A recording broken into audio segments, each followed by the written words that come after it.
Papiansahin niya na yan si Senator Marcoleta si Mike.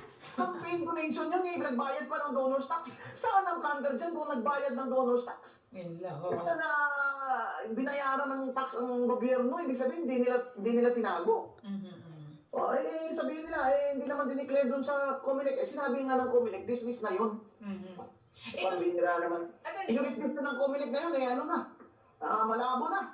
Malabo na palang jurisdiction ngayon ng Comelec sa campaign funds. Walang data na yung power niya ng criminal prosecution ng campaign funds. Napunta na naman sa ombudsman, basta lagyan lang nila plunder.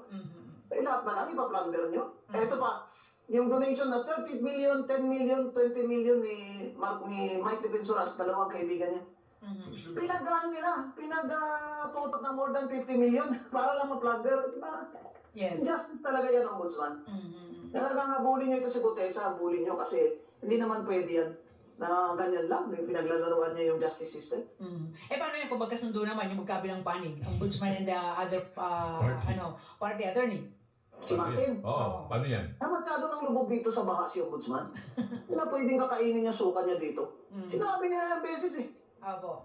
Sabi ko nga, walang kandidatong presidente si Bongbong Marcos, so pwede siguro yan si Remulla Boying. Kasi compared sa brother niya, wala na siya ngayon eh. Lalo na pag pinakulong niya si Martin. Ayun, kapag yan, hindi lang si Martin. Yung mga sinasabing mga aliporos noon, lalo si Patador Valdez, na nakinabang din sa mga flood control, yung mga dating congressman. Correct, mga kontrapista na yan, kagaya ni Gadjola. Yan, sino pa? Lahat ng mga, dapat i-investiga yung mga taga-Bulacan ng mga congressman dyan eh. Abot na hanggang tenga yung mga mga tilapia, pumapasok na sa loob ng bahay ng mga tao. Kung yan ay gagawin, ni Ombudsman Boying Remulla, mabango pa. Hindi pa rin manalo. May laban siya. Walang sinisino to. Pero hanggat wala siyang pinapakulong, hanggat sabi na magsasapa pa ng kaso, tama yung isipan nila na katorne. Baka ito, doon lang sa TV, magkalaban, pero sa likod, magkakampi. Sa likod, mag-grudge pa rin. Mag-grudge pa rin. Paano yan? Baka pakita ng tao lang, akong pala dyan. Kasuhan ko yan. Nakataon na eh. Nakadalawang taon na eh. Di ba? Oo nga. Nakadalawa na eh. Nakadalawa na nga. Ay, Anong gagawin nila? Sino ituturo mastermind? Di si Bongbong. Yun lang. Kung hindi pala si Martin na mastermind, sino pala boss? Di si Bongbong.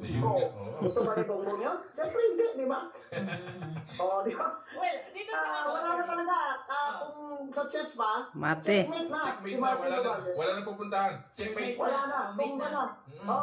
Mag-ano na siya, mag-prepare na siya ng balutan niya, yung mga maleta niya ba?